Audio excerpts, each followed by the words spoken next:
Tinani lako dzina la murana la muyamukhetwa. One mudzimu wa Abrahamu, mudzimu wa Isaka na Jacob.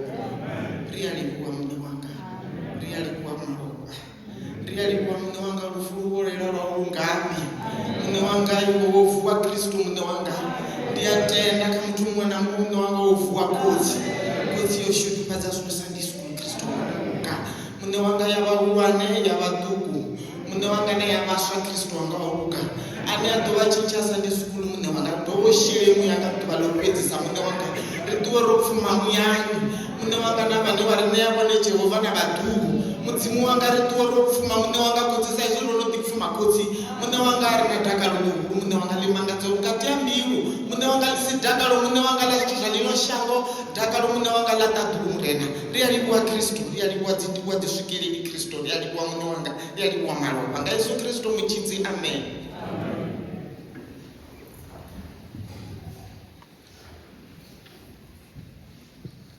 Hallelujah. Hallelujah. Hallelujah. Ivukile Nkosi yethu. Uvukile uJesu. Ilanga elimangalisayo, ilanga lokujabula.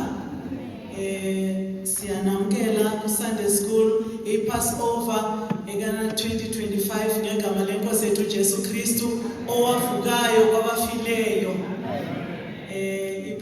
I-Passover iqale Friday. It was very difficult ukukhuphukela. Kumama it was so sad. Abo Mary Magdalene balandela inhliziyo zibuhlungu zidabukile. Saturday bekumnyama kunzima even ukudla bekunzima.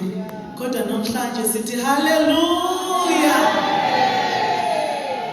Ukukholwa kwethu kuphelelisiwe ukuvuka kweqhawe kwabafileyo. Yazi kithi umoya ungaphuma emthini ithemba seliphelile. Mama zokuthiwa akasekho usibanibani. It's so sad kuphelile. Kodwa bekungenjalo kuJesu Kristu. Kwethiwa akasekho kodwa ngelanga lesithathu wavuka ngokunqoba. Sizwile uMary Magdalene athi akekho uvukile. Abomama namhlanje asijabuleni. Siyabonakala nesmile ukuthi yes siyajabula uJesu Kristu wethu uvukile. Asisheshenini siyanamkela ku-Sunday school. Siyazi izisoze Sunday school siyafika la 8 o'clock. Siyakhuthazwa ukuthi umsebenzi kaJehova uqala ngomthandazo. Asikhulumi nje kodwa masiyenze nini? 8 o'clock sithi gwaqo esiguqweni sinxusela umoya wengcwele ukuba na uthululeke phakathi kwethu. Siyabonga kakhulu. Siyangena esifundweni sethu sanamhlanje sokuvuka kukaJesu Kristu. Socela abantwana ngokusheshsha baze ngaphambili bazosenzela isifundo sabo.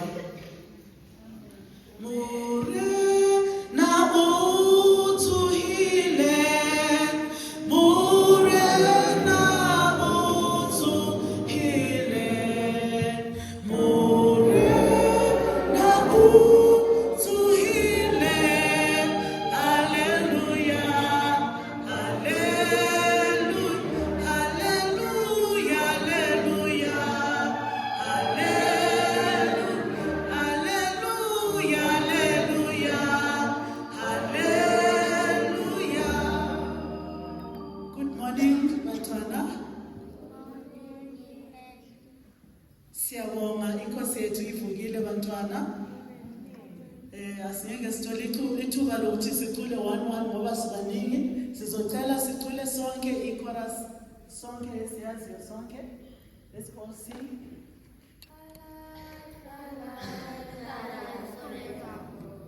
My Jesus is alive, alive forevermore.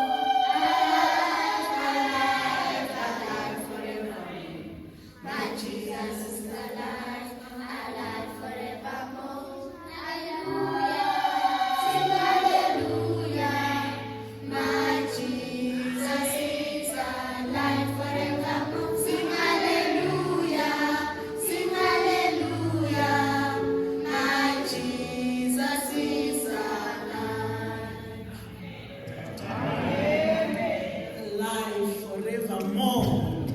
akasayi kufa. What is our lesson today?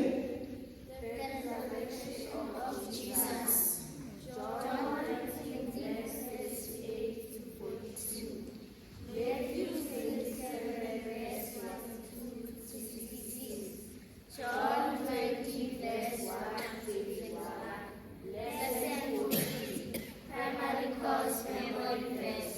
All power is given unto me from heaven and in earth. Amen. Amen. You can take your seats. Thank you so much. God bless you. All power is given unto me in heaven and in earth. Junior, sizocela abasha bayenze ngokushesha amantombazana bonke abayenza isifundo mabaphakame bame ngeenyawo. What is our lesson? The resurrection of Jesus. John 19, verse 31 to 42. Matthew 27, verse 62 to 66. John 20, verse 1 to 31. Lesson 14. Junior course memory verse. But now is Christ risen from the dead and become the first fruits of them that slept. 1 Corinthians 15, verse 20. Amen. Amen. The resurrection of Christ. As much the first fruit of them that slept. Yes, isithelo sokuqala. Nathi sizovuka masingabambelela. Senior junior ngapha kubobhuti. Can you all stand up, junior, this side?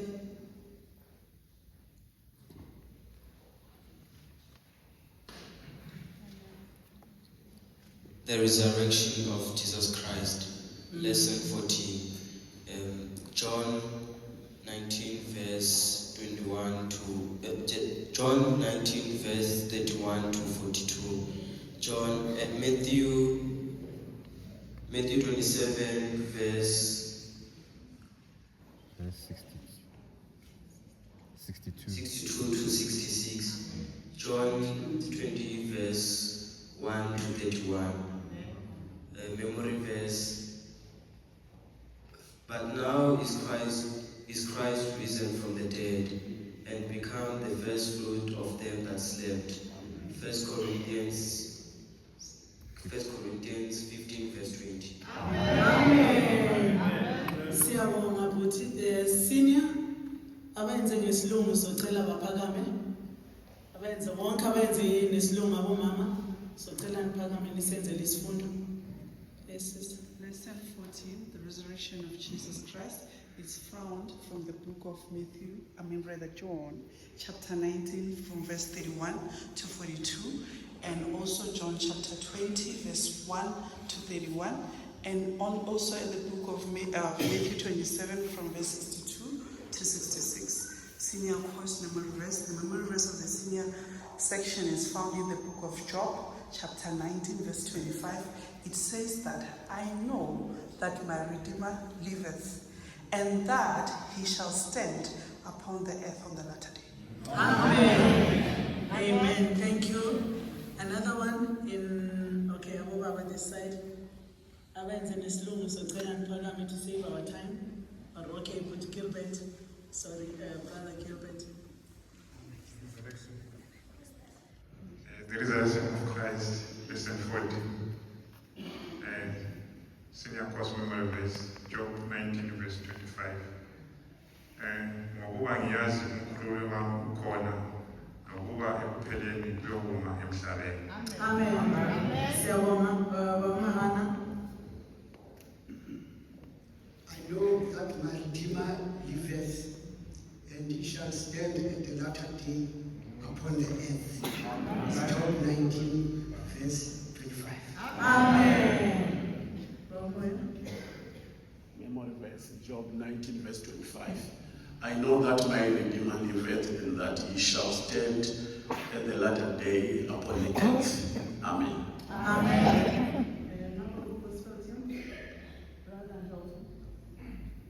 Job 19 verse 25. Zasutiba leswaku uzoro wa mina wa hanya. Kambe utafuka emhlabeni ave wa kuyiphela. Amen.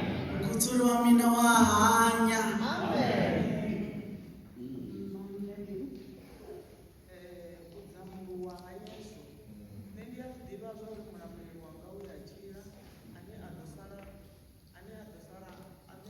u ima kha mavu ene. Job 19 verse 25. Amen. Mulamuleli wanga wa tshila.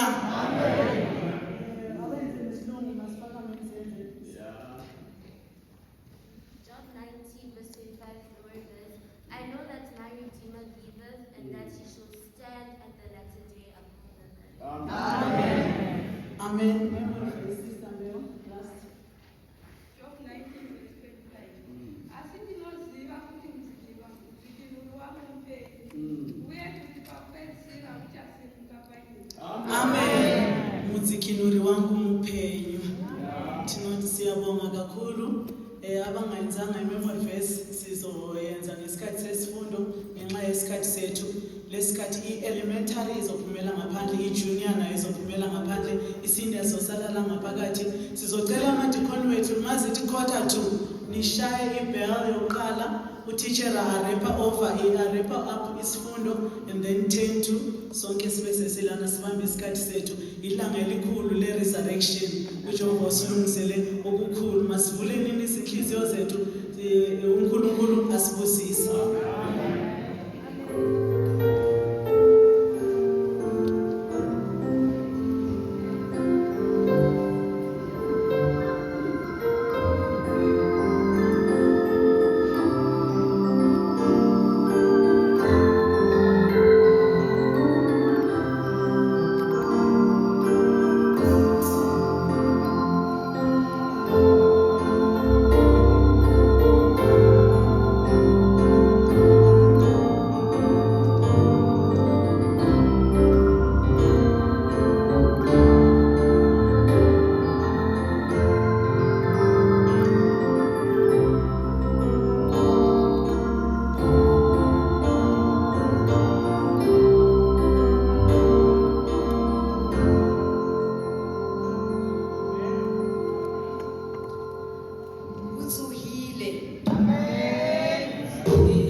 The grave has been conquered.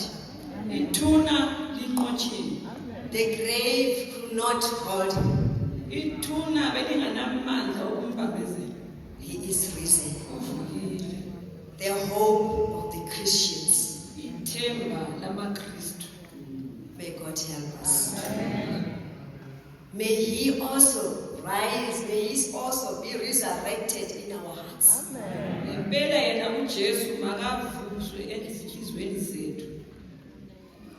I'm asking for your prayers.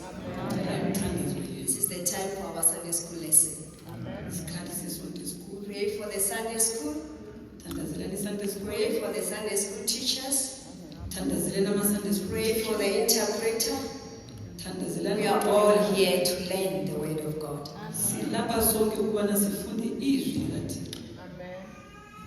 The resurrection of Jesus. I heard some say the resurrection of Christ. Our lesson says the resurrection of Jesus. Why is it not saying the resurrection of Christ? What is the difference between these two names? There is difference. We cannot say the resurrection of Christ because Christ does not die. The difference is that Jesus, it certifies that Jesus was born in the flesh. And that is the name Jesus. But now when it's Jesus Christ, it now includes the anointing, which is his heavenly deity. Amen. Christ is his heavenly deity. He does not die. It's a glorious one. It does not die. But Jesus is the one who died on the cross, the flesh. That's why we say the resurrection of Jesus. That is the difference between Christ and Jesus. May God help us. ngulowo mzimba wenyama ayewugqokile emhlabeni, kepha uKristu is the heavenly being. uthi yiso isimo sakhe esasezulwini esokukhosi sasezulwini. It never dies. It Akafi didn't die. uKristu.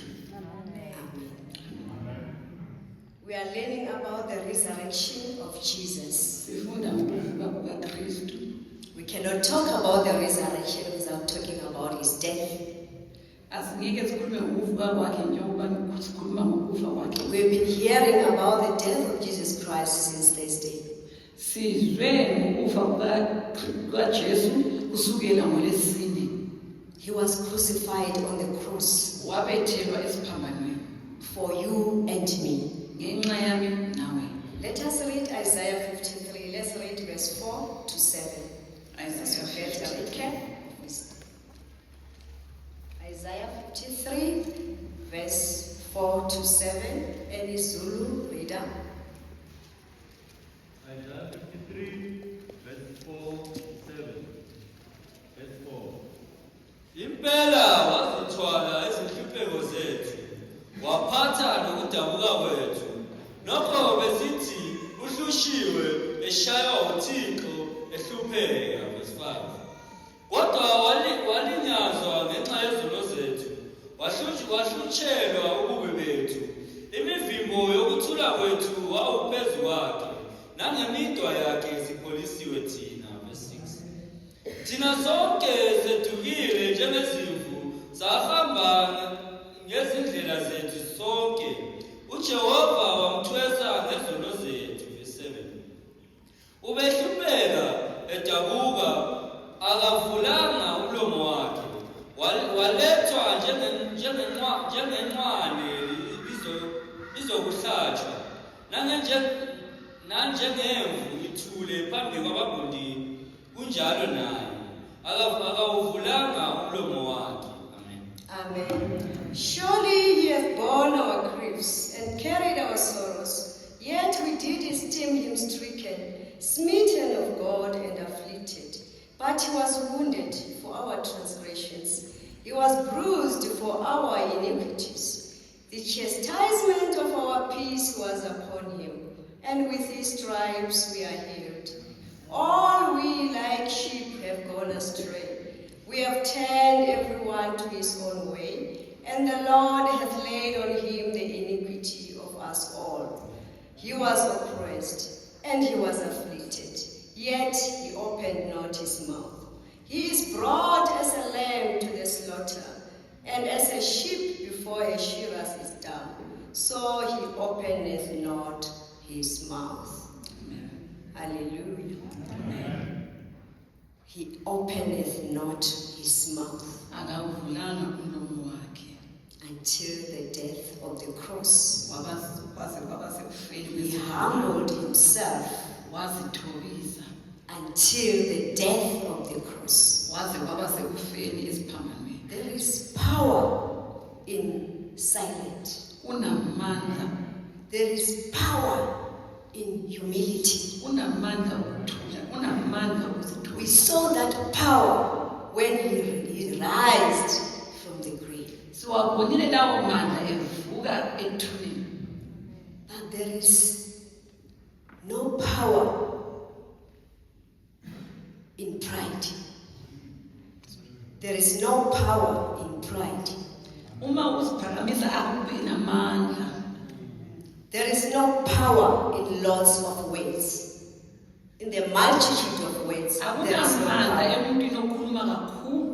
But Jesus Christ played an example.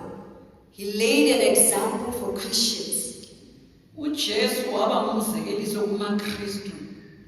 Even when he knows that he did nothing wrong. We don't read anywhere where he said, no, I didn't do that. Or where he said, I didn't say that. But he did not open his mouth. He was like a sheep. That's where we got power to redeem you and me. okunqobela wena nami. So today we are celebrating his resurrection Namhla siyathokoza ngenxa yokuvuka kwakhe. because of his humility. Ngenxa yokuthobeka kwakhe. Because he did not open his mouth. Ngokuba akavulanga umlomo. May God help us. Let's read John chapter 19, verse 31. Zulu. John 19, verse 31. John chapter 19, verse 31. Lokho ungusuku lokulungisela. AbaJuda banxusa uPilato ukuba kwaphulwe imilenze yabo. Basuswe izidumbu zingahlali esiphambanweni ngeSabatha. Ngokuba lwalulukhulu usuku lwalelo Sabatha. Amen. Verse 31, the Jews therefore because it was the preparation that the bodies should not remain upon the cross on the Sabbath day, for that Sabbath day was a high day, besought Pilate that their legs might be broken, and that they might be taken away. May God help us. They were very crucial in obeying the law. The same Jews who crucified Jesus Christ.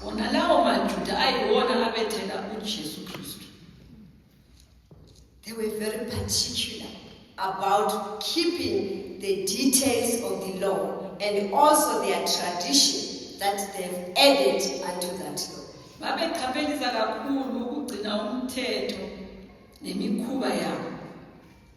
Yes, we know that they were ordered to keep the Sabbath. We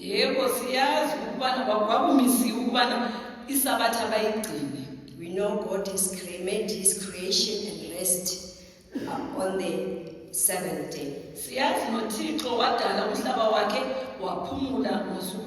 And the Jews were given that commandment as well to honor the Sabbath.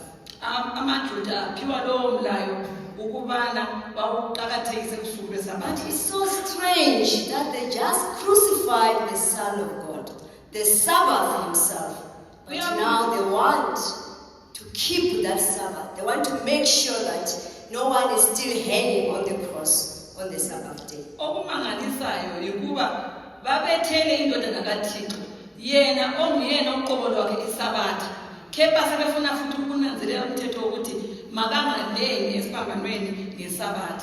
May God help us. Not to be like the Jews, not to be like the Pharisees. To be critical more about the law.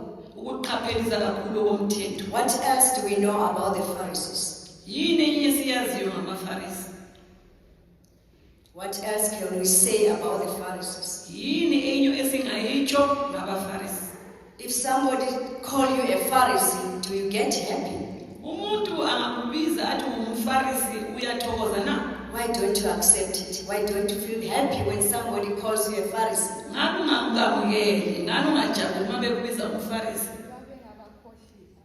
Amen. Amen.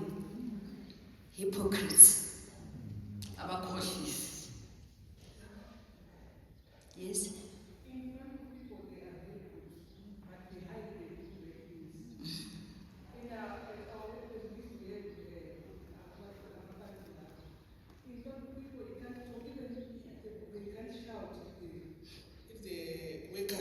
But behind you can drink a lot, drink bad things behind. But in front of people, they will never. Amen. They came much.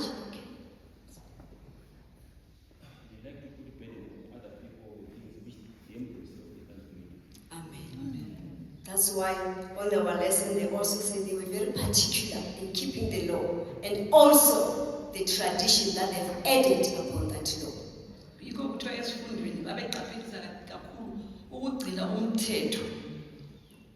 And also to add on to that the tradition that they've added upon the law.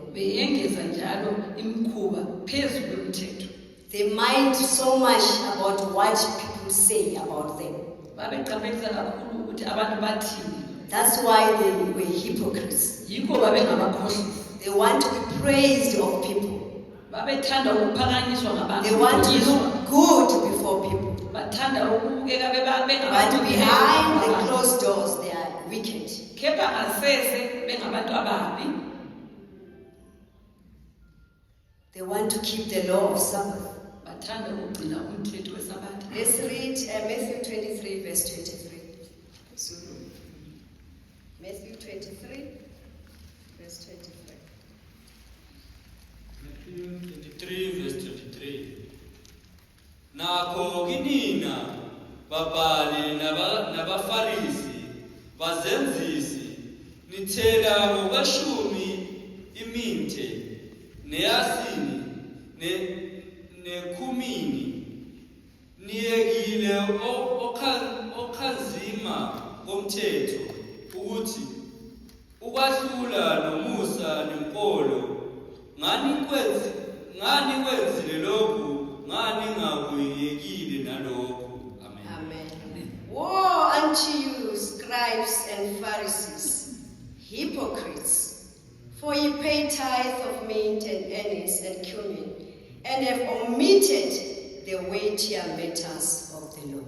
May God help us. They had omitted the weightier matters of the law, Babeyeka okubalulekileyo okomthetho, which is judgment. okukwahlula. They did not judge faithfully. Babengakazikwahlulela ngokulunga. Mercy, they were not merciful. Babenganamusa And faith, nokukholwa. this ought ye to have done, and not to leave the other undone. This was Jesus Christ telling this to the scribes and Pharisees. UJesu lo ekhuluma nabafarisi namascribe. They pay tithe Bayakhipha okweshumi and they look like they were very prayerful. babukeke ngathi bayakhuleka kakhulu. They wore all those garments of the priests Besambatha izambatho and zamaprista. follow in detail what was written in the law of Moses. Belandelela konke okwakulotshiwe. That their garments must be like this, must be like this. Ukuthi izingubo zabo kumele zibe nje nakanje. But inside they were corrupt. Kepha ngaphakathi babekhohlakele. They were wicked.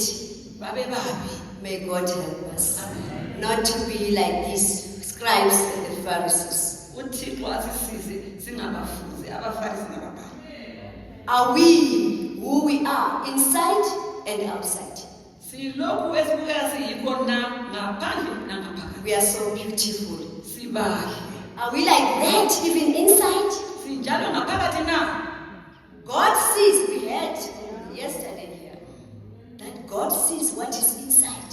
Sizwile izolo lapho ukubana uThixo ubheka okuphakathi. We also see the thoughts. Uyayibona imicabango. So, we cannot deceive him. Asikwazi ukukhohlisa uThixo. You can be a hypocrite and people give you all the glory. Ungaba umkhohlisi abantu bakudumise. And they say she's such a wonderful woman. But hey, umama olunge kakhulu. She's such a righteous person. Umama ongcwele. While God is saying the wicked one. Kepha uThixo esithi omumbi nami. May God help us. We are here and God sees what is inside. Silapha kepha uThixo uyabona ukuphakathi. What do I think about my sister? Ngicabangani ngodadewethu? What do I think about my brother? Ngicabangani ngomfowethu? Even when I'm giving him the kiss, is that kiss really faithfully one? Noma ngimcabuza lokho ucabuza kunokuthembeka Is phakathi. that a genuine one? Ngokuthembekileyo na? Don't I say something bad about him or thereafter?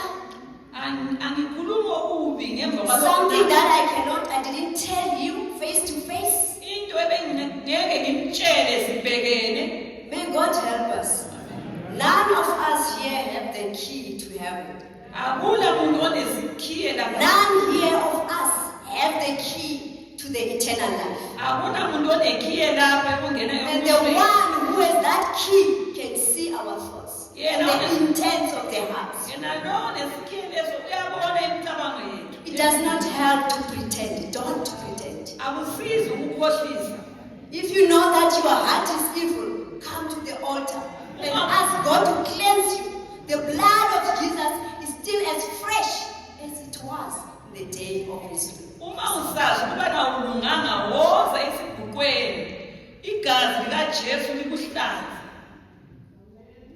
It does not help to sing at the gospel team, to wear the uniform like this, and come and sing a very beautiful song. That's when other person hears it, they repent and get salvation. While I'm going to hell, because I'm like the Pharisee, the hypocrites. May God help us. Let us not deceive ourselves. Like the Pharisees. Oh, they were so particular. They must get off the crosses before Sabbath. And they just crucified.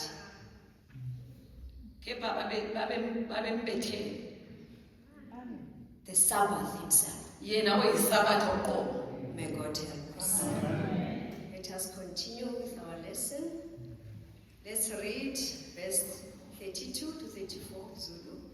Verse 32. Khona amabutho eza ayaphula imilenze yokuqala nomunye ababebethelwe kanye naye. Verse 33. Kepha eza kuJesu abona esefile kaphulanga imilenze yakhe. Verse 34.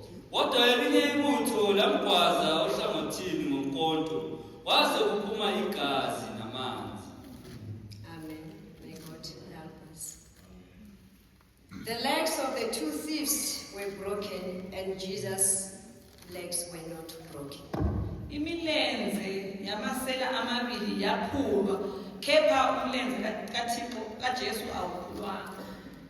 That is the fulfillment of the prophecies. Let's read Psalm 34, verse 20. Psalm 34, verse 20.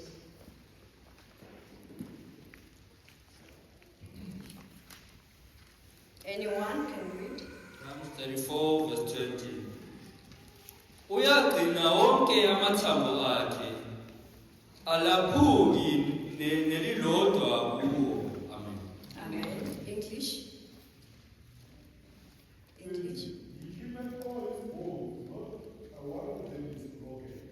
Amen. He keepeth all his bones.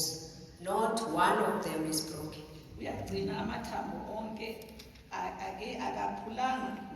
There is nothing that has been written in the word of God that will not come to pass. It all was the plan of God. May God help us. Let's read Zechariah chapter 12, verse 10. Zechariah chapter 12, verse 10.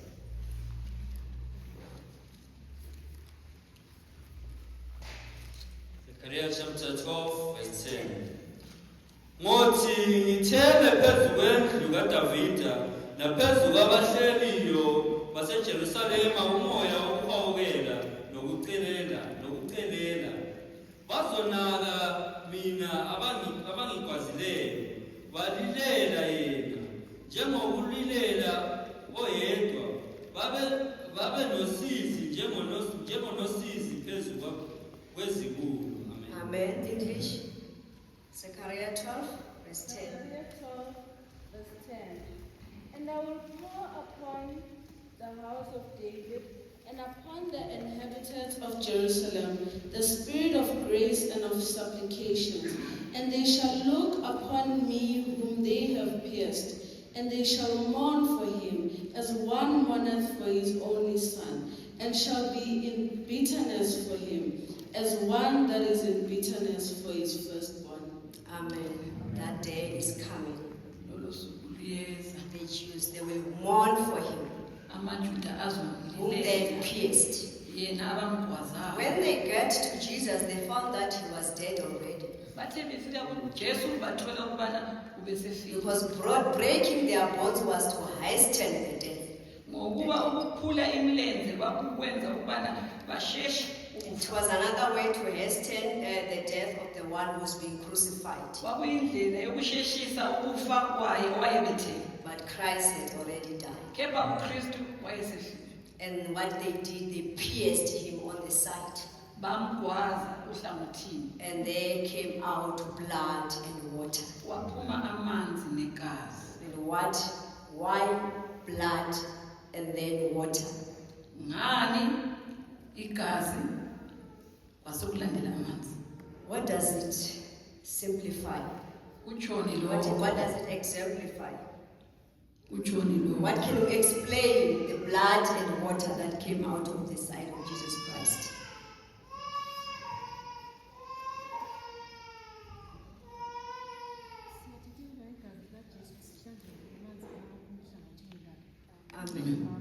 In the medical maybe terms, if the blood has come out and now the water is coming, which means that there's no more blood in the body. Ngokwemfundo yabodokotela, uma igazi lingaphuma bese kulandela amanzi, kubonisa ukubana akusenagazi lo mzimba. Just like when you have a sore somewhere and you press and press and press, the blood is coming out, and thereafter the water, you know that there's no more blood there that could come out. Kufaniswa nokuba uma ulimele ube ubandezela kanje uphume igazi, lokubandeza kuphume igazi ekugcineni kuphuma amanzi, kubonisa ukubana igazi alisekho. So the blood of Jesus Christ was shed fully, the whole of it, for you and me. Igazi likaThixo lachitheka lapheleka for wena nawe. He was left without blood. Wasala enganagazi. For you and me. Ngenxa yami nawe. And let us also remember that he was on the flesh. And being on the flesh, which means he was having all the pain. He could feel each and every pain, each and every cut that was being done on him. When they were scourging him with that hooked stuff, he was feeling all the pain. Sizwisise ukubana uJesu wayegqoke lo mzimba wenyama. Okubonisa ukuthi kusho ukuthi nalapho bemshaya bemlimaza bemxhathula inyama yakhe. Wayesizwa ubuhlungu obupheleleyo obuzwiwa ngumuntu. So let us also remember that when we think or when we start to disobey his word. Sikhumbule ukubana lapho sesiqala ukuphambuka emlayweni wakhe. It cost Jesus Christ so much. Imbadalo kwakuyikufa kukaJesu. And because so much was needed for my sin and your sin, which means so much will be required when he comes back. Ngokuba imbadalo yezono zami nawe yayinkulu kakhulu. Kusho ukuthi kudingeka ukuthi nawe ube nokuzinikela okukhulu kakhulu. May God help us. Let us read verse 38. Verse 38. Emva kwalokhu uJosefa wase-Arimathea engumfundi kaJesu efihla ngokwesaba abaJuda wanxusa uPilato ukuba asuse isidumbu sikaJesu. uPilato wamvumela, khona weza wasusa isidumbu sikaJesu. Until 42. Verse 39. Wafika noNikodimo oweza kuJesu ukuqala ebusuku ephethe ixube lemure nenhlaka kungamaphondwe ayikhulu. Verse 40. Bathabatha isidumbu sikaJesu basisonga ngezindwangu kanye namakha njengomvelo wabaJuda yokwambela. Verse 41. Kwakukhona insimu kuleyo ndawo lapho wabethelwa khona. Ensimini kwakukhona ithuna elisha okungazange kwabekwa umuntu kulo. Verse 42. Bambeka uJesu khona ngenxa yosuku lokulungiselela kwabaJuda ngokuba ithuna laliseduze. Amen. Let's read Matthew chapter 27, verse 57 to 60 in English. Matthew 27, verse 57 to 60. English Bible, please. Matthew 27, Verse 57 to 60. Verse 57. When the even was come, there came a rich man of Arimathea named Joseph, who also himself was Jesus' disciple. Verse 58. He went to Pilate and begged for the body of Jesus. Then Pilate commanded the body to be delivered. 59. And when Joseph had taken the body, he wrapped it in a clean linen cloth. 60. And he laid it in his own new tomb, which he had hewn out of the rock. And he rolled a great stone to the door of the sepulchre and departed. Amen. Let's read Isaiah 53 verse 9, Zulu. Isaiah 53 verse 9. Isaiah 53, verse 9. Verse 9. Ithuna lakhe walenza kanye nababi, wayenabacebileyo ekufeni kwakhe, ngokuba abonanga lutho, engekho namanga emlonyeni wakhe. Amen. And he made his grave with the wicked, and with the rich in his death, because he had done no violence, neither was any deceit in his mouth. May God help us. Now we see another disciple, yet in secret, who was very rich, coming to ask for the body of Jesus. Lapha sibona umfundi omunye umfundi ngasese ecebile esiza ukuzocela umzimba kaThixo. Joseph of Arimathea. Joseph was Arimathea. He asked of the body of Jesus Christ so he can go and bury him. Wacela isidumbu sikaJesu ukubana asimbele. And we also see Nicodemus, the one who came to Jesus by night. Sibona noNikodimo oweza kuJesu ngasebusuku. And he brought the spices Waletha ama-spices to embalm to the body of Jesus Christ. ukubana amgcobise. As it was done like that in their tradition. Njengokuba kwakuwumkhuba wabaJuda. Joseph had a very new grave. uJosefa wayenethuna elitsha elelendiwe. Then it was nearby and he took the body of Jesus Christ there. Laliseduze kulapho ahambisa khona isidumbu sikaJesu. And he was buried there. Wambelwa khona. And that the fulfillment of the scripture that we just read in Isaiah, the prophecy of Isaiah 53 verse 9. Ukuze kugcwaliswe isiprofeti esilotshiwe kuIsaiah 53 verse 9. May God help us. Let's carry on with our lesson. We are now coming to another date. We know how they crucified Jesus. Siyazi ukubana uJesu wabethelwa kanjani. We also know of the subscription that was written above him. Siyazi ukubana balobani phezu kwakhe. So they still don't get tired, these people.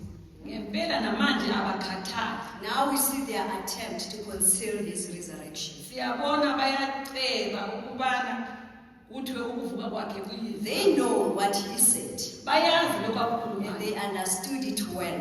Babezwisisa nje. But we remember when they accused him, he said he's going to destroy the temple and build it again in 3 days. Siyakhumbula bemqambela besithi yenalo wathi uyakubhikiza ithempeli alakhe njalo ngosuku lwesithathu. But to show that they really knew the meaning of that, now today they are saying, we know that deceiver, they call him deceiver, that deceiver has said he will rise again on the third day. Ukuthi sibone ukuthi babeqedisa lokho siyabazwa namhlanje bathi umkhohlisi bamqamba ngokubana umkhohlisi wathi uzakuvuka ngosuku lwesithathu. So they want to make sure that they are godly. Bafuna ukuqinisa ukubana kulindiwe. Not only guards, even the seal, to seal that stone so that no one can even take that stone away. Kungasiba abalindi kuphela kepha baqinisa ukuthi kungabi nomuntu ongaba namandla okuvula ithuna likaJesu. Let's read Matthew 27 verse 62. Verse 62. Ngangomso okungasemva kokulungisela abapristi abakhulu nabafarisi babuthana kuPilate. Verse 63. Bathi, Nkosi, siyakhumbula ukuba lo mkhohlisi wathi esekhona emva kwezinsuku ezintathu ngiyakuvuka, verse 64. Akuyale ukuba ithuna liqiniswe kuze kube usuku lwesithathu. Funa kufike abafundi bakhe bamebe ebusuku. Baye bathi kubantu, uvukile kwabafileyo. Kuthi inkohliso yokuphela ibe yimbi kuneyokuqala, verse 65. uPilathi wathi kubo, seninabalindi, hambani niliqinise njengokubona kwenu, verse 66. Bemuka baliqinisa ithuna, bebeka uphawu etsheni, bemisa abalindi. Amen. Amen. The grave was sealed Ithuna laqiniswa by the Roman seal isiqiniso samaRoma to make sure that no one will come and try to steal the body of Jesus. ukuze baqinise ukubana akunamuntu ozokuza ebe isidumbu sikaJesu. And they also set the guards. Bamisa nabalindi. The guards that we know that if you are found sleeping, abalindi esikwazi ukuthi mabetholakele belele, you could lose your life. babe ngabulawa. They were set there. They were real guards. Bamiswa la. The one who does not sleep on duty. Abalindi abaqotho ngempela. They made sure they put the real ones. Abangalaliyo abaqotho. So that this Christ or his disciples will not come to remove his body and claim that he has risen. Ukuze lo Kristu angaphumi kumbe abafundi bakhe babuye bathathe isidumbu sikaJesu. Did they succeed? Baphumelela. No. You cannot fight God and prevail. Awungeke ulwe noThixo unqobe. You cannot fight God and prevail. Awungeke ulwe noThixo unqobe. No one can go against God and prevail. Akukho umuntu ongavukela uThixo anqobe. The power of resurrection was not on their hands. Amandla okuvuka ayengekho ezandleni zabo. May God help us. Let us read Matthew chapter 16 verse 21. Matthew 16 verse 21.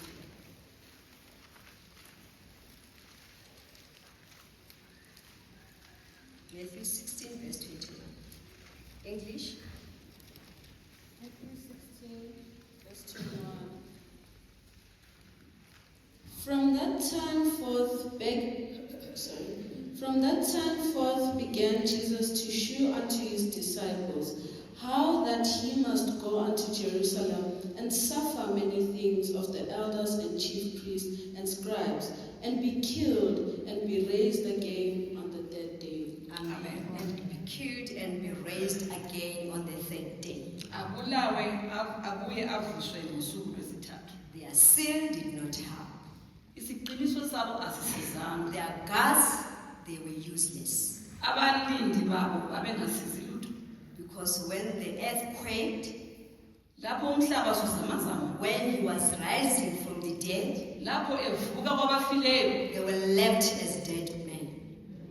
And when they woke up, they did not even look back. They ran for their life. They go to the same people who said, go and guard the grave. And they bribed them. They bribed them. And say, you must never tell anyone. You must tell them that we were sleeping. How can they sleep?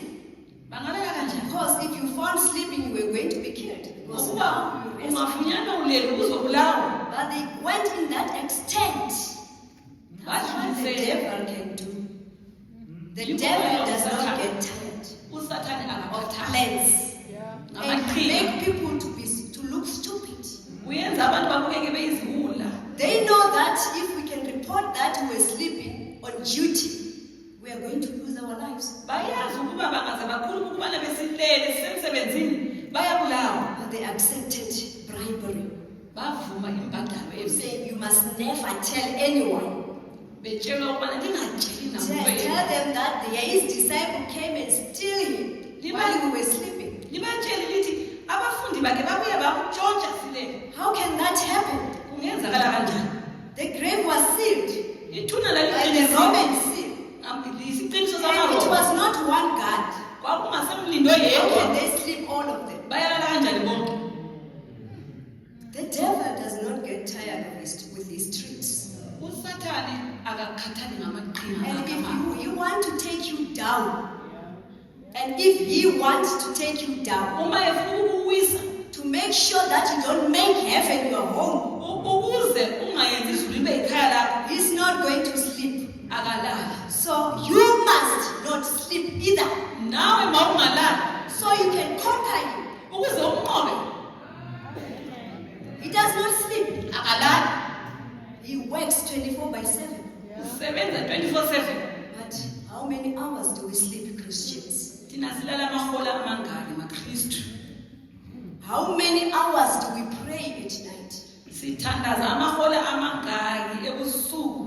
Not even at night only, just the whole day. How can you count that you kneel down and pray for so much? Hathi usuku kuphela, kepha usuku lonke ungabala na uthi mina ngithandaza amahola angaka. And you want to make heaven your home. Kepha ufuna ukwenza izulu libe ikhaya lakho. If Jesus Christ, God himself, one of God's Trinity, the Son of God, could pray and his sweat was like his blood.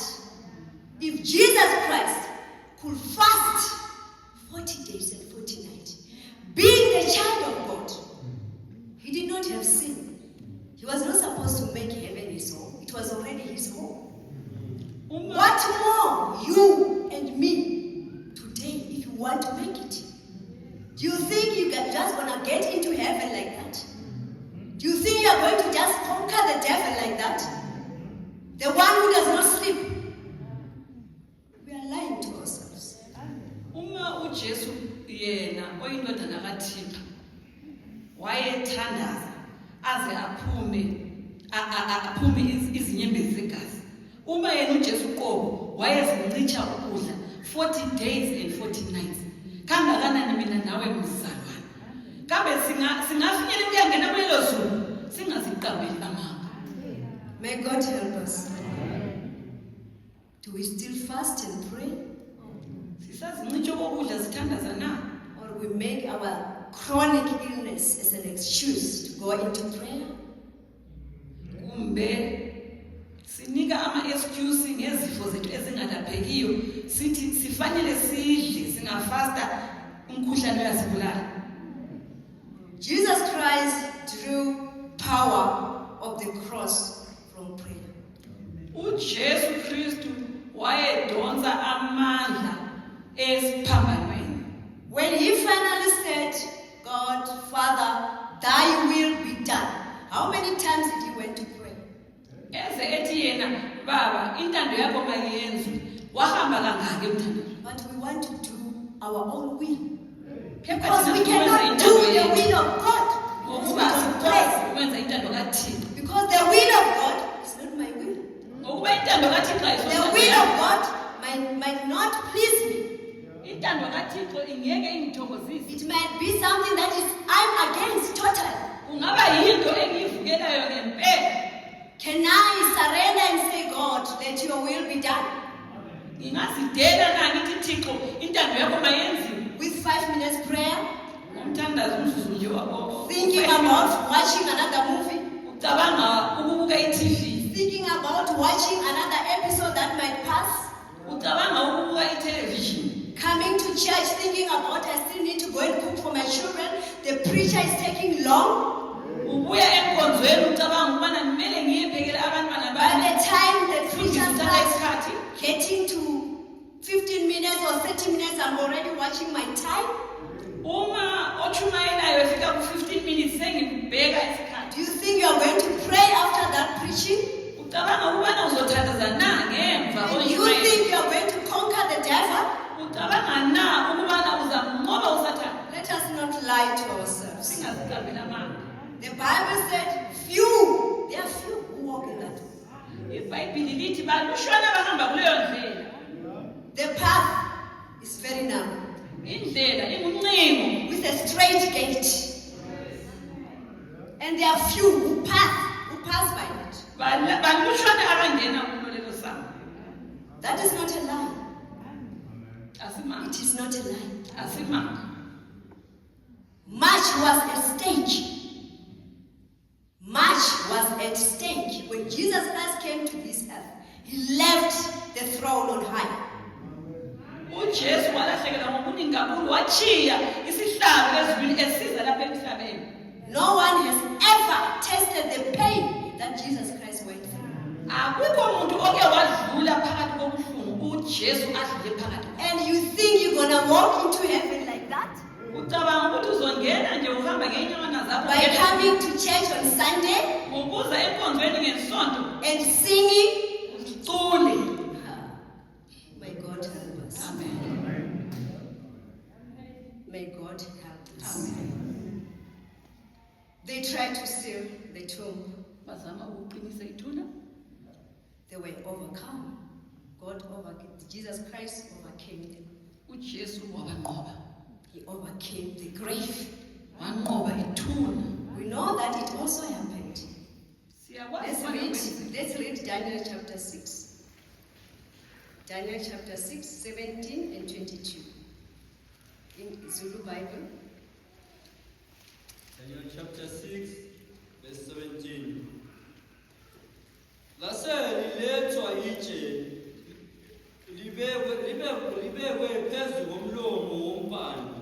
Yathi inkosi yaligcina ngophawu lwendandatho yayo nangophawu lwendandatho yabakhulu bayo ukuze into ngoDanieli angayiphenduli. Verse 18. Verse 22. Verse 22. uThixo wami uthumile ingilosi yakhe uvimbile imilomo yezingonyama azingilimazanga ngokuba phambi kwakhe ukulunga kwafunyana kimi naphambi kwakho Nkosi angenzanga isono. Amen. They tried to seal also the stone where they put in Daniel.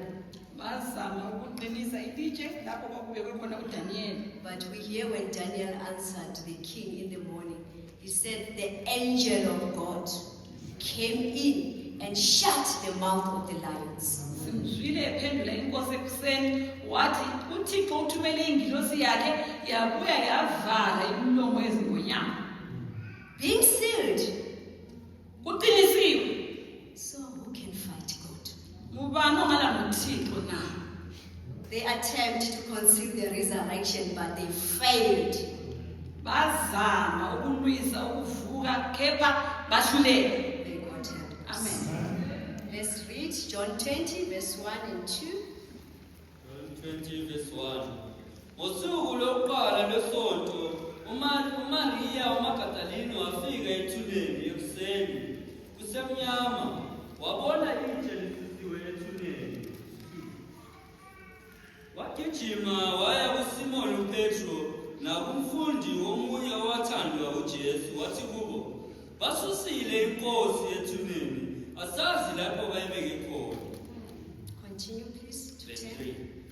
uPetro waphendula waphuma nomfundi omunye baya ethuneni. Verse 4. Bagijima bobabili kanye kodwa lo mfundi omunye wagijima ngejubane kunoPetro wafika ethuneni uqala. Verse 5. Wakhothama wabona izindwangu zikhona kepha akazange angene. Verse 6. Wafika uSimon Petro emlandela wangena ethuneni wabona izindwangu zikhona. Verse 7. Nedubu ebelisekhanda lakhe lingekho ezindwangwini lisongwe lodwa kwenye indawo. Verse 8. Khona wangena nalo mfundi omunye owafika kuqala ethuneni wabona wakholwa. Verse 9. Babengakazi umbhalo wokuthi ngayevuka kwabafileyo. Verse 10. Abafundi bemuka babuyela kubo. Verse 11. Amen. Till 10. We thank God. We see now on the third day. This was the third day. People sometimes they argue that he said 3 days, but it was not really 3 days. Siyabona lapha usuku lwesithathu abantu bayaphikisa bathi wathi ngosuku lwesithathu kepha bathi kwangasosuku lwesithathu. In Jewish, the way they count days does not matter how many hours are left on that day. They count it as a day and night, a full day. AmaJuda uma bebala usuku ababheki ukubana udlule amahola amanjani. So they counted Friday as the first day, babala usihlanu babalanga lokuqala, and then Saturday, the full day, umgqibelo, and then Sunday when he resurrected. That's what they say. On the third day, it was 3 days. Ngosuku lwesithathu kwakuyi 3 days. So Mary Magdalene, Mary Magdalena, and the other Mary, and Salome, they went to the grave. They wanted to embalm his body. noSalome bahamba ethuneni babefuna ukugcoba isidumbu sakhe.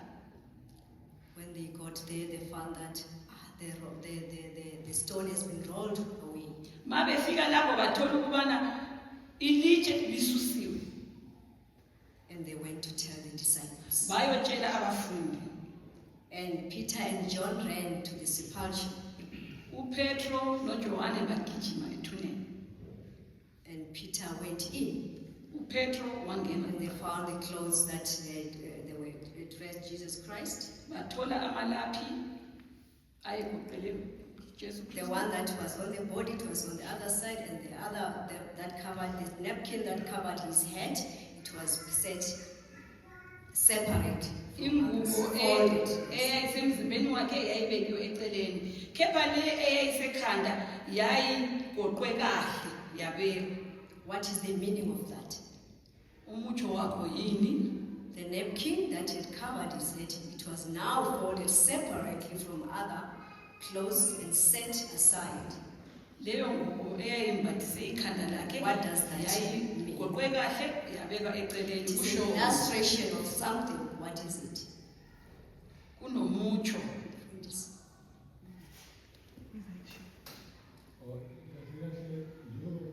Ukuba wamaJuda ukwenza ukungcwaba kwabo njengoba nathi abanye bethu banemikhuba yokwenza benza izinto zabo. Singathatha kule minyaka edlule kunekwenza kwezokakhulukazi uthole ngapha sibavena uma bakulethela ukudla kusivakashi, bakulethela ukudla kusivakashi, bakushiye wena kusivakashi ukudla lapha ngomkhuba wabo dala hayi manje bengezwa ukukhwehlela kahle lapho udlela khona ukudla sekuyisayini ukuthi sekudlile lo muntu masuthatha izitsha bayangena babethi izitsha izokudla kwakho lapha bayazithatha udlile noma udlala ubona sebezwe ukuthi udlile lo muntu sebazithatha manje bebenza kanjalo abantu besivenda before. So lana kule ndwangu kade ibophe ikhanda likaJesu nxa eyofihlwa lapha kuthiwa yayibeke kahle igoqwe ibeke eceleni okuyisayini ukuthi the master akakaqedi uyabuya. Amen. Amen. May God help us. Amen. It was the sign that I'm coming back. Kwakuyisiboniso sokubana uyeza futhi. May God help us. Amen. And even though Peter and John, they looked and they didn't find anything, they left. But Mary Magdalene did not leave. Noma uJohane noPetro babheka bangaboni lutho basuka bahamba. Kepha uMaria uMagdalena Even the other two that came with Mary, they were no longer here. She was left alone. nalabo mama ababili ababeze noMary Magdalene babengasekho base behambile. She was crying. Wasala yedwa Saying they have taken away the Lord. esithi bayithethe She was in despair. wayengasenathemba. And she saw the angels Wabona izingilosi who told them that he is risen, ezamtshela zathi uvukile, as he has already said, njengokuba wayeshilo that he will rise again. ukuba uzavuka futhi. May God help us. Let's read Luke 24, verse 36. Luke 24, 36.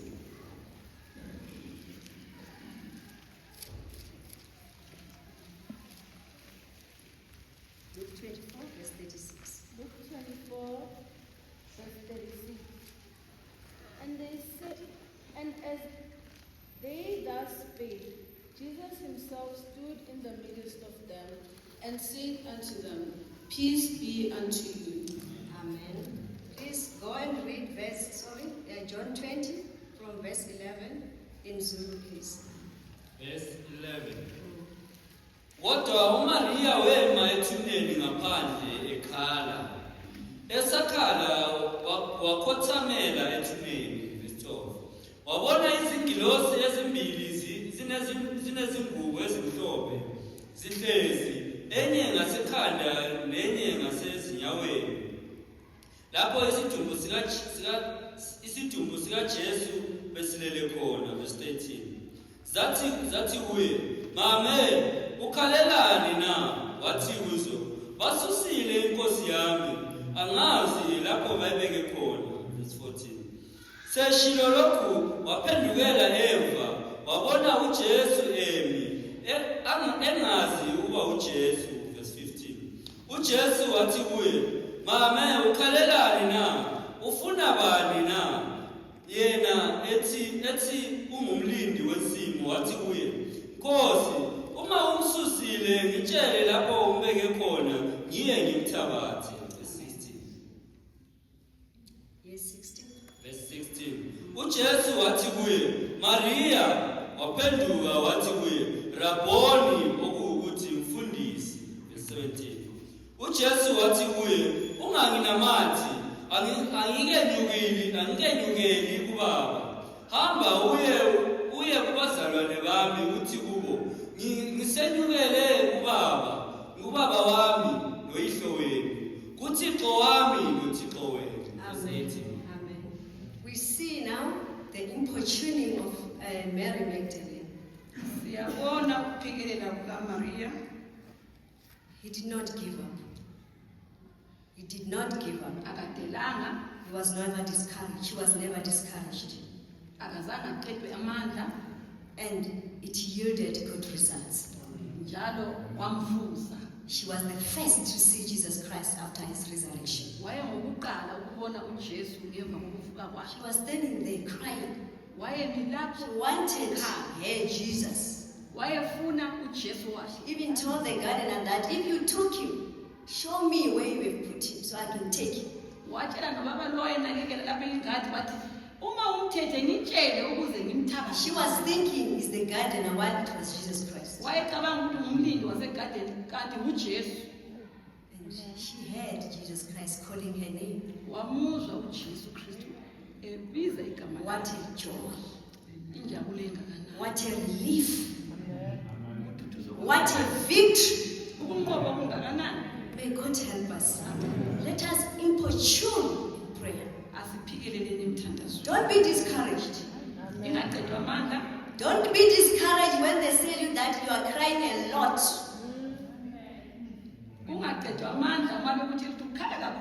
You don't pray like that. Pray the way you can pray. And Jesus will answer you. Don't be discouraged. Because there are discouragers. We tell you that no man, Jesus has already forgiven your sin. You have been praying this long, crying like this. Don't take the fake salvation. Importune to the genuine one. Importune to the genuine sanctification. Don't take the fake ones. Because you are going to be defeated by the devil. If you don't get the true one. Abantu thandazani kabuhlungu kangaka yena uJesu sowabhadala uthi qhubeka phikelela emthandazweni uze uthole impendulo yakho ungalalela abakhohlisi. Mary Magdalene was the first one to see Jesus Christ. Maria Magdalena wayengokuqala ukubona uJesu Kristu. The hope of a Christian is Christ's resurrection, Jesus' resurrection. Ithemba lomKristu yikuvuka kukaJesu. Let us read our closing verses, 1 Corinthians 15, verse 12. And then we are going to read John chapter 5, verse 28 to 29. Let us all. 1 Corinthians 15, verse 12. Kepha uma uKristu eshunyayelwa ukuthi wavuka kwabafileyo, basho kanjani abanye bakithi ukuthi akukho ukuvuka kwabafileyo na? Amen. Let's read as well verse 5 to 8. Same, 15 in Zulu. Verse 5. Lokuthi wabona uKefasi ngasemva wabonwa abayishumi nambili. Verse 6. Emva kwalokhu wabonwa kanye ngabazalwane abadlula 500. Iningi labo lisekhona nakalokhu, kepha abanye sebelele. Verse 7. Uma kwalokho wabonwa uJakobe, khona wabonwa abapostoli bonke. Verse 8. Kepha emva kwalokhu bonke wabonwa yimi, enginjengozelwe kungakabi isikhathi. Amen. All those were the instances where Jesus Christ revealed himself after resurrection. After he told Mary that go and tell my disciples that I have risen, I will meet them in Galilee, he went that evening. He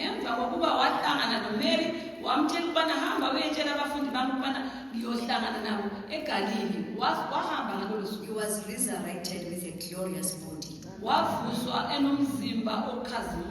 Junior Memories verse says the Christ is the first fruit of them that slept. Christ became the first fruit of them that slept. We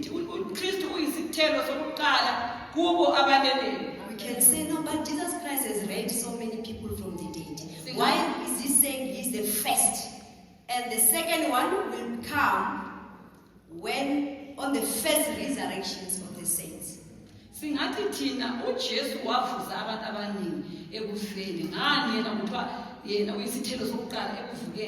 one ever resurrected with a glorious body. Those that he raised them with a physical body and they still die again.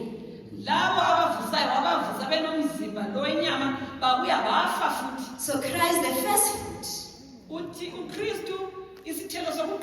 Then we are waiting for the resurrection of the saints, the first resurrection. Are you going to be part of it? Are you going to be resurrected? Because not anyone. Do you have the magnet? Do you have that magnet? Do you have that power? That power for humility. That power for obeying the word of God. That is the power that will resurrect those who die now in Christ. May God help us. Let us strive to make it to that first resurrection. And if the trumpet sound while we are still alive, let us strive so that we can hear the trumpet when it shouts, so that we can be raptured with other saints.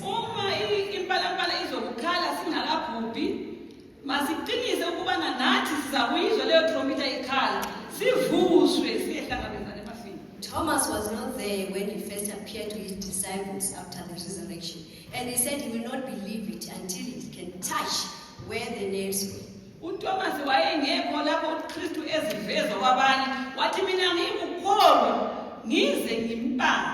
Do you believe in resurrection? Or you are a Thomas? If we believe that there will be the resurrection of the saints, you will make sure that you are not going to miss it.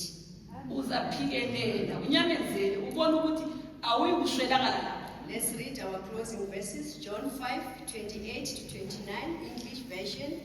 Daniel 12, verse 1 and 2, Zulu version. And we'll finish at Revelation chapter 20, verse 6. John 5, verse 28 and 29. Marvel not at this, for the hour is coming, in the which all that are in the graves shall hear his voice. 29. And shall come forth, they that have done good unto resurrection of life, and they that have done evil unto resurrection of damnation. Those that have done good, they will resurrect unto resurrection of life. and those who have done bad unto resurrection of damnation. labo abenze okuhle bazakuvukela ekuvukela okuphila. Zulu, Daniel 12, 1 and 2. And we'll open Zulu and English, Revelation 20, verse 6. Daniel 12 verse 1. Ngaleso sikhathi uyakuma uMikhayeli esikhulu esimele abantwana babantu bakho. Kothi kube khona isikhathi sokuhlupheka esinje esingazange sibe khona. Ilokhu kwaba khona isizwe kuze kube leso sikhathi. Kothi ngaleso sikhathi abantu bakho bakhululwe bonke abafunyanwe beloshiwe encwadini. Verse 2. Uyakuthi abaningi babo abalele ethuneni lomhlaba bavuke, abanye ebomini obungapheliyo, nabanye ekusolweni nasekudadelweni okungunaphakade. Amen. I'll read in English, Revelation 20, verse 6, our last verse. Blessed and holy is he that hath part in the first resurrection. On such the second death has no power, but they shall be priests of God and of Christ, and shall reign with him 1,000 years. May God help all of us, so that we are called the blessed one, so that we have part on the first resurrection. God bless you. uThixo asisize ukuba sonke sibe nesabelo ekuvukeni lokuqala. uThixo asibusise. Amen.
Wonderful day that Jesus is risen. Abantwana bethu bazosinika ilesson namhlanje. What is the lesson of today? All together loudly.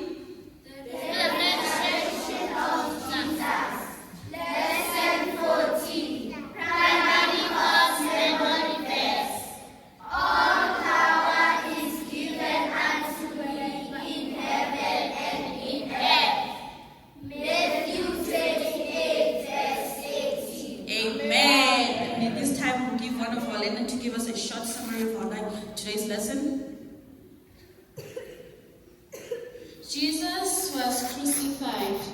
They took him to the tomb, and Mary Magdalene went to the tomb, and she found Jesus was not there. She wept, and she saw two angels. Then the two angels asked her a question. Why are you weeping? Then she said, they have taken my Lord, and I don't know where have they put him. Then the angel said, "Look behind you." Then it was Jesus, but Mary Magdalene did not know. She thought that it was a gardener. Then Jesus asked her, "Why are you weeping?" She said, "They have taken my Lord, and I don't know where have they put him. If you know where they have put him, tell me so I can go fetch him." Then Jesus said Mary's name. Mary was filled with joy. Mary wanted to hug Jesus, but Jesus said, "Don't hug me. I am ascending to my Father, my God and your God, your Father and my Father. Go to my brethren and tell them to come. They will not see my body, and they will believe that I have risen from the dead."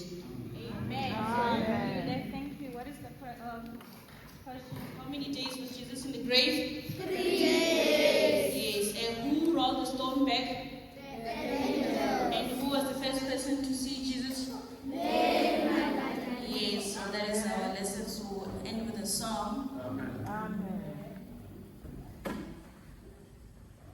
Heroes.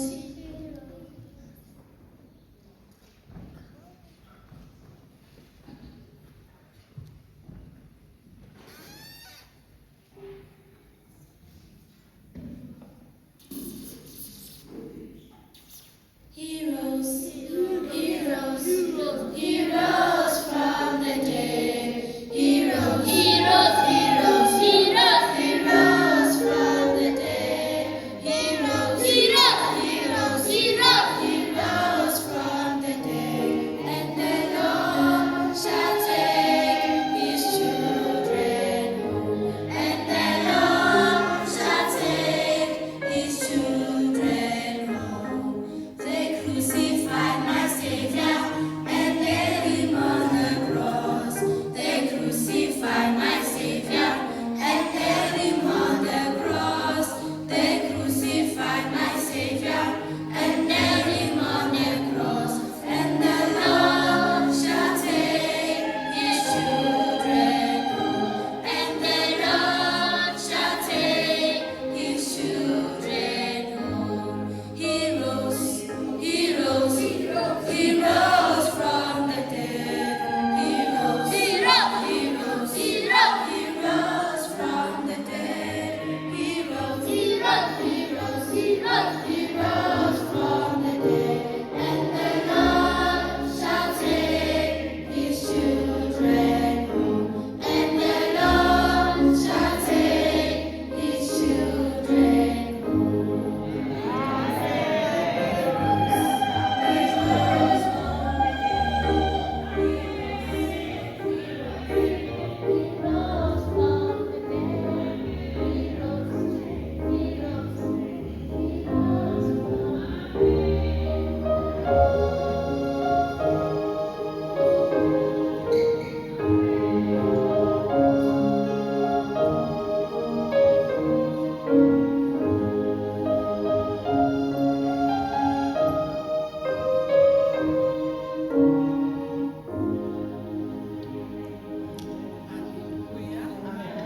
Siyabonga inkosi ngesifundo.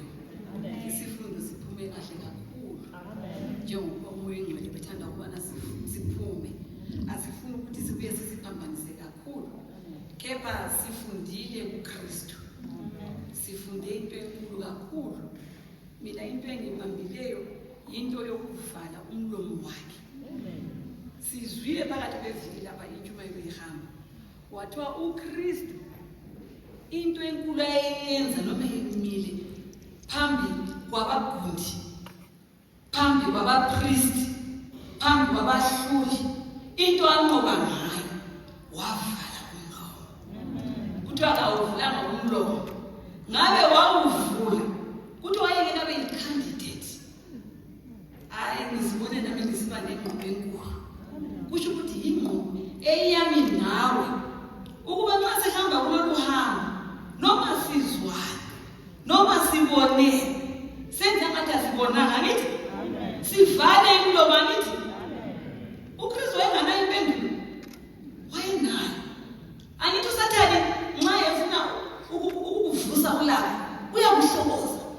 angithi kepha wena kumele unqobe ngokuthula uThixo uyophendulayo angithi siyabonga sibonga naye uMaria uMagadalena owaphikelelayo emthandazweni kusifundisa ukuthi nxa singazange sithole impendulo masingasuki emthandazweni size sifumane impendulo eyiyo eqinileyo angithi ngokuba thina ehambeni lethu lelo nxa sithandaza kumele phela sibe nempendulo ngoba yiyo esinika i-direction ekuhambeni kwethu angithi kepha singafuni ukubana umkhuhlane owawunabafarisi ungene phakathi kwethu umkhuhlane wokucindezela iqiniso umkhuhlane wokuba neqiniso angithi asivumeni iqiniso levangeli lihambe ngokuba kulo iqiniso leli kulapho esithola ukuphila angithi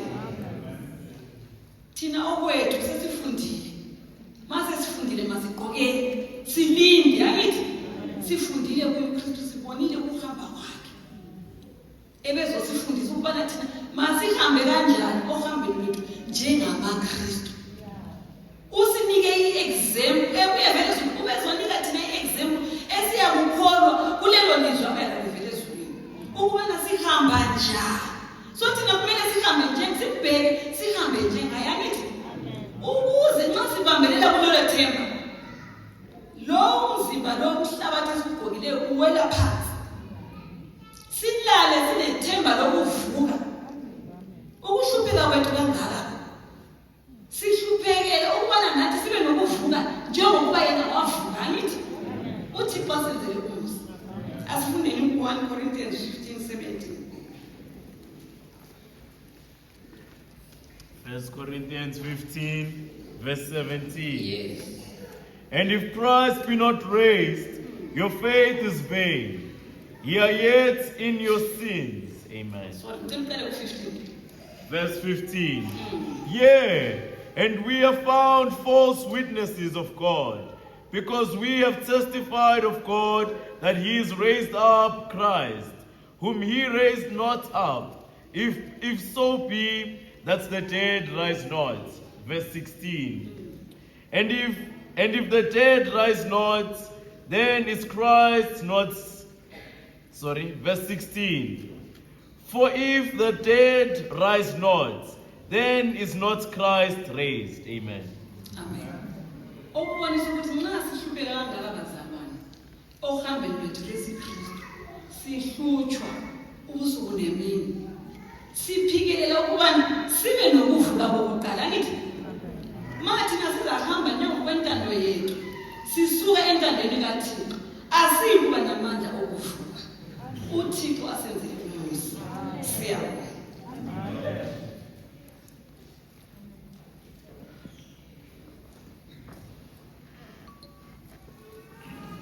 Hallelujah.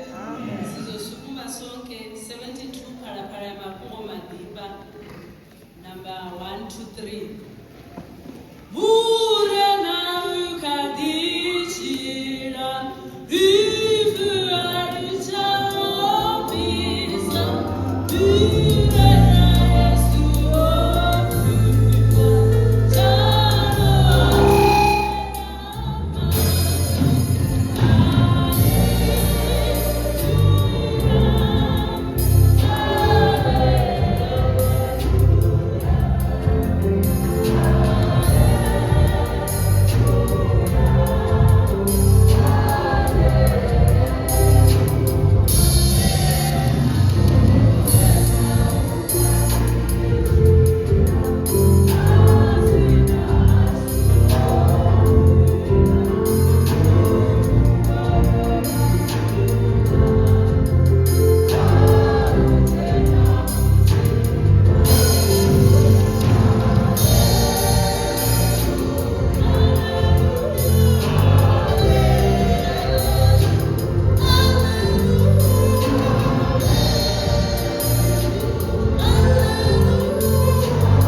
xipambano ri kholi